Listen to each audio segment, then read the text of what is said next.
Hi and welcome to the first episode of Autovista's On the Couch sessions, where we'll be presenting and discussing the latest news stories affecting the automotive industry.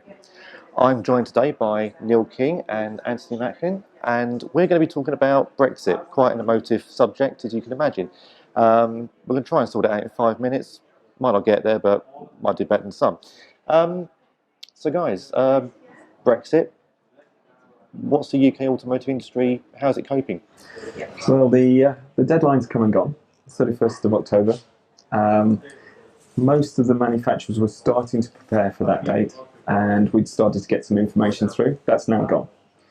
We've got to wait until the end of January now and see what happens. It's looking more likely now that there will be a deal of some kind, which will help in terms of World Trade Organization tariffs. Hopefully that 10% tariff will go away for cars, and there'll be maybe go back to the European tariffs that we've currently got.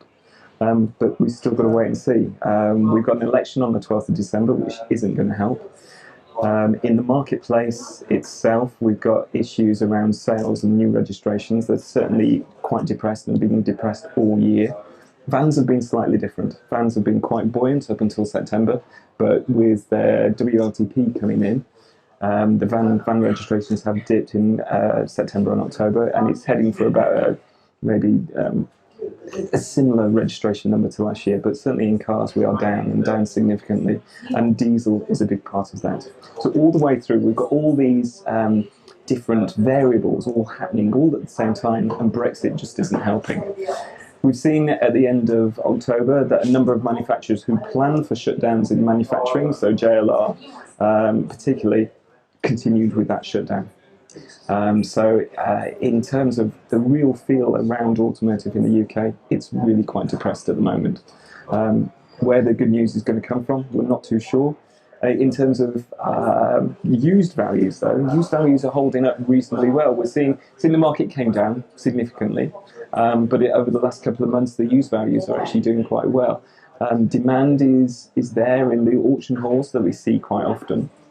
But December will probably follow a usual seasonal pattern where demand falls off. It's only half a month effectively with Christmas in the way, and then hopefully we'll see some re-ignition of the market in January that we normally see through the seasonal process. But we'll wait and see. We'll see what happens in November.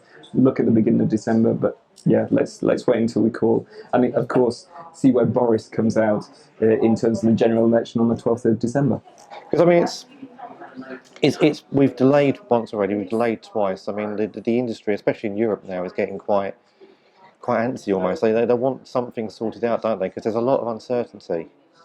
I think ASEA had recently released a piece, didn't they, and said, we need something done soon. Yeah, I mean, there are numerous estimations out there for in terms of impact assessment, especially if we're eventually left without a deal. I think ASEA specifically, we're talking about, the cost of UK-built cars in Europe increasing by about €3,000. Even European-built cars coming into the UK would add about 1,500 to their new car price. And as Anthony just said, the new car market is incredibly depressed. And bear in mind, it was inflated earlier in the year because of a hangover from the introduction of WLTP, which disrupted supply. So in many ways, the market was artificially inflated, and yet we're still down, looking at being down about 3% this year. Just on the value side, just to add to that, really, bear in mind that the used car market is proving a lot more resilient, and I'm sure you'd agree that's largely helping to support the residual values as well. That's right. I mean, depending on when it happens, I think it's a when rather than if now, unfortunately, in my perspective.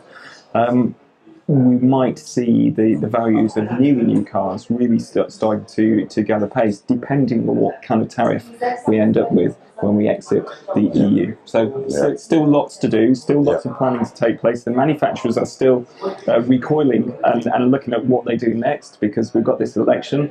We still don't know quite what's happening with sterling against euro and dollar. So there's lots of possibilities that really could increase the price of new cars, which will affect the value and also demand for used as we move forward. And bear in mind, obviously the manufacturers themselves are very unwilling to absorb the cost of additional tariffs. That's right. I mean, Volkswagen specifically has said that that wouldn't happen, and they would simply have to pass that cost on to consumers, you know, to a tune of thousands of pounds in many cases. And the other element to consider, of course, is that if there's any delay in the supply network, that completely disrupts the just-in-time process. And I think there was an estimation recently that just 1 minute of production stoppage in the UK would equate to about, you know, the £50,000 cost. And so, you know, there's understandably the industry is, you know, very concerned and well, like everybody, is seeking some definite certainty. Absolutely. Real concerns across the piece.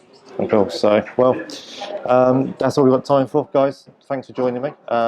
Hopefully we've answered a few questions and given you a few more insights, but check out the Autovista Group website and the Autovista Group Daily Brief for more information as Brexit continues.